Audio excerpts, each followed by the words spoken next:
Hey, this is Malachi Church First Estate. I had White Tiger ask me about my bookmark. Okay, what does it say? There's my little design.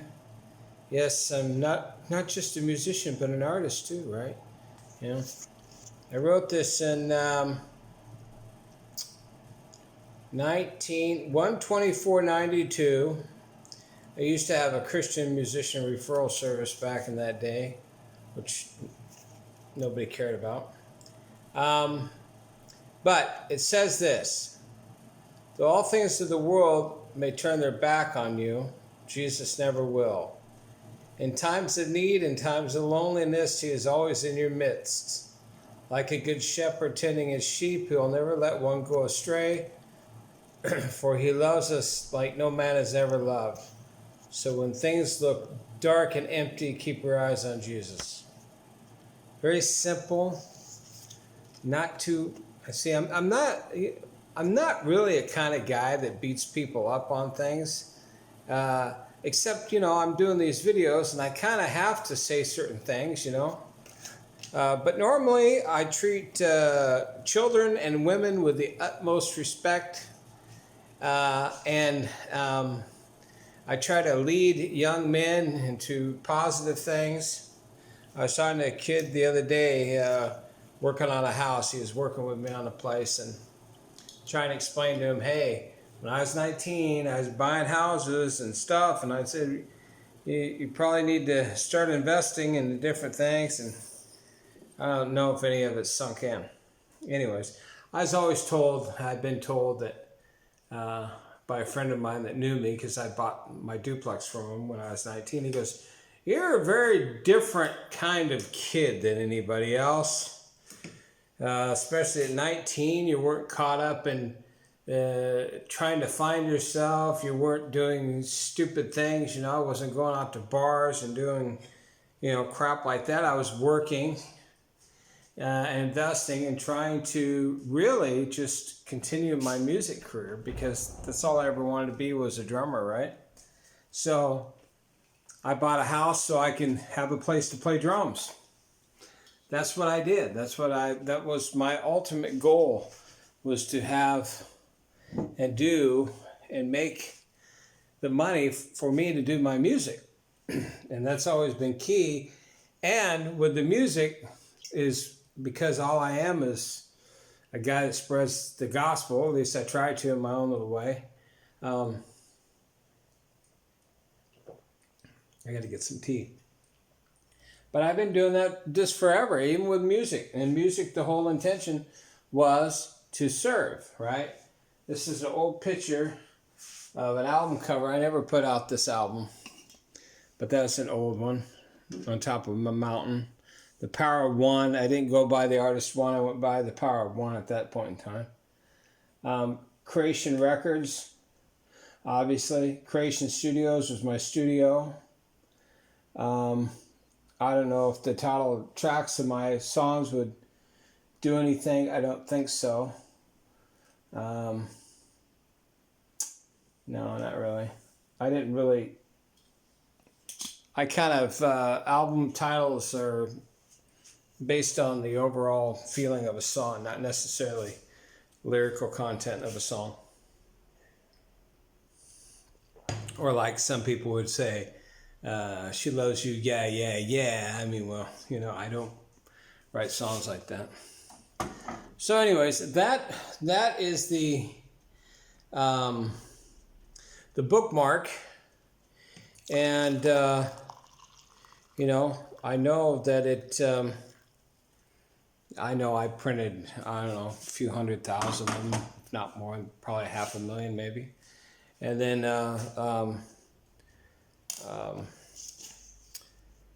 Salvation Army printed another.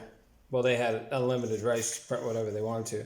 But it was funny, one time I went to a church, and this is a different church, not the church I went to where the guy scoffed at me but had one of these hanging out of his Bible. It's like, because there's a bookmark. This is another place I went to, which was another church, and I'd go to churches and just give these away, as it was trying to, we didn't have Facebook and stuff back then. We had get out there and go knock on doors. So I went and knocked on doors in churches, tried to get youth, put together youth programs, to interact with other churches so kids wouldn't get caught up in, doing the wrong things. And I'd give out these. And I remember having one guy tell me, he goes, I'll hand them out if you take your name off of it. It's like, I'm going, I'm not going to take my name off of it. He goes, well, if you're really wanting to preach the gospel, then you don't need to worry about people knowing who you are and who you aren't, right? And I said, I have my name on there, and it's copywritten material, and I do that not because I'm worried about or I want people to know that I did it. What I want is to be able to keep others from doing it and making money from it. Meaning, if I don't put a copyright on something and somebody else takes it, and then they go out and take my bookmark even and try to sell what I wrote on here, I'm not selling anything. So I'm not going to allow somebody to have permission to sell something when I'm not selling it. You get what I'm saying? So sometimes you do things for protection of actually both parties, meaning me as the one who wrote it. And if I offend people for saying that I wrote something, oh, I'm so sorry. Okay. Anyways, I'm not going to get into that. But here's the thing. Yeah, I did write it. And I'm not going to allow somebody else to take it. Therefore, I copyright it. But anyways, when that pastor was telling me how he says, oh, people should just know that stuff. And it's the same thing I heard when I was talking to pastors about these 10 Commandment monuments I used to do. But it was like, if you take your name off it, we'll hand them out. It's like, I'm thinking, what? Well, okay, secretary has one of my bookmarks in her Bible. It's like, once again. And I guess my bookmark in the words, I kind of, it's a reference, should be a reference back to myself. And it says, though all things in this world may turn their backs on you, Jesus never will. Because I've had a shit ton of backs turned on me. And I know he has never turned his back on me. So, and because of that, I do have probably a different attitude than most because I know the truth. I know who wins in the end. I'm not worried about my soul. I know where it's going. And I know my calling because, as many people have not liked what I've said, I've had just as many or more say they appreciate what I said. So there you go. That's life, That's life. I never knew when I made this that it would do anything, but it did, and I made it. That's all my whole thing in life. I just do it. Not like a Nike, I just do it myself, so. Anyways, I just wanted to share that. Maybe I'll talk about my concept of baptism. I've put together a board here, but I'm going to have to do a little more. I'm going to have to set it up a little different so people can kind of see what I'm trying to talk about, so I can go a little more in depth on that kind of study. And other than that, people, you all have a good one. Have a good Sunday. Spend some time with your kids. And, get out there and enjoy the world. That's right. I think I have a bunch of pictures down here. I'm trying to put together another video, a book on all I wanted to be was a drummer. And, having all pictures of when I started out.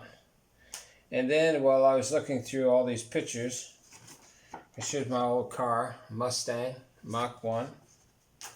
While I was looking through all my pictures, a guy had posted on Facebook about, he's a black dude, and he was talking about how all white people have this kind of thing, and I chimed in, and I said, well, you know, this whole black and white thing is really irrelevant because most kids don't care. And he says, oh, blah, blah, blah, blah, you know. And so I found this old picture. This old picture is me. Yeah, I used to be a skin and bones kid. Frickin' just always sick, total skin and bones. That's probably the reason why I have a problem with weight. My body's still not wanting to go back to that age. But see that little black kid there? He's my buddy, Juana. I gotta find him, see what he's doing. And I've always had friends that were of color, right? Because I don't see color. I'm a musician, man. If you can play, dude, you're in. You're cool. Matter of fact, one of the first groups I ever played with, you have to pardon the pun on this one, because it is a pun. Now, our band, this band, had me as a drummer. We had a black bass player. We had an Asian keyboard player. I mean, Asian keyboard player, black bass player. Who do you think was playing on guitar? A Mexican dude on guitar. And of course, like me, on drums, right? You know what our band was called? The Four Skins. Anyways, it was a joke. I think we've only played a little bit, you know. So anyways, hey, all you guys have a good one. And if you ever, you know, hey, I'm sure there's people out there that have great ideas. And I'm going to tell you what, when you have an idea, even like this idea with this, I felt God telling me, hey, make something. So I made it. Gave it away for free. Hundreds of thousands or millions of people, I think, millions of people have read that.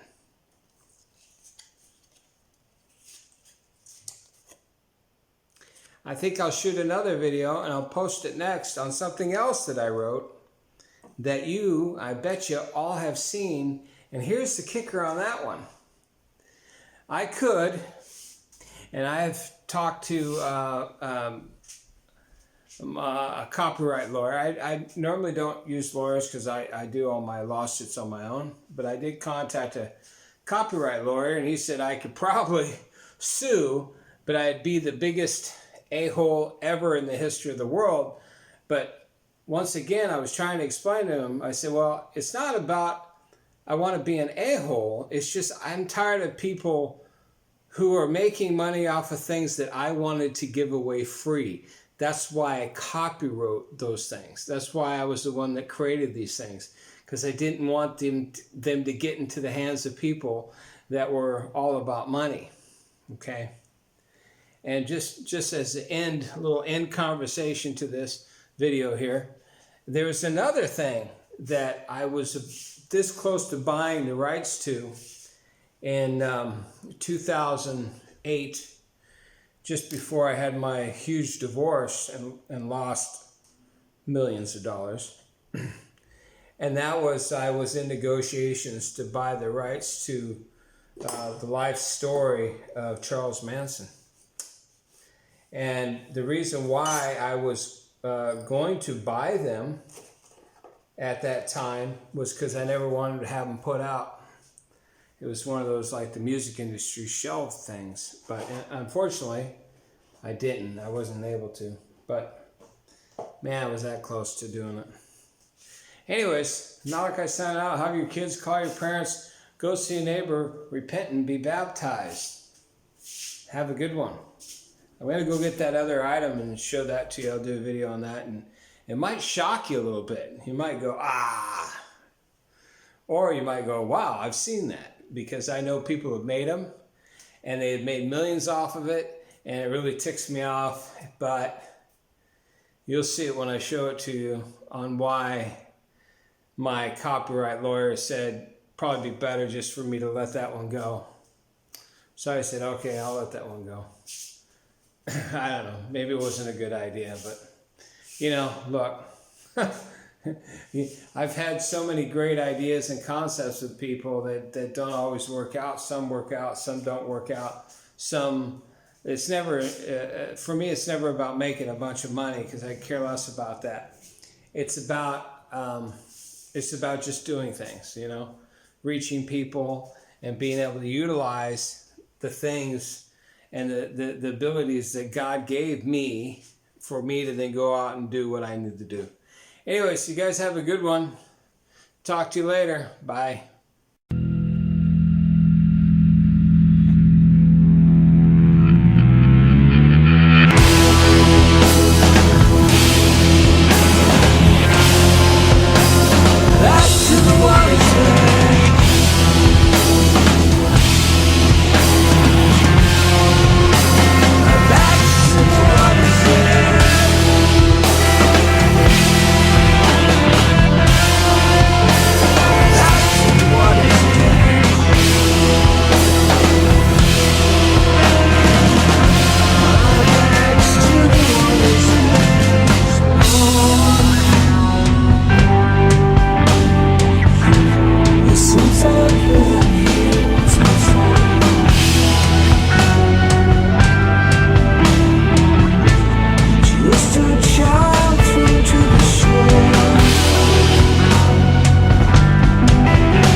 Took the step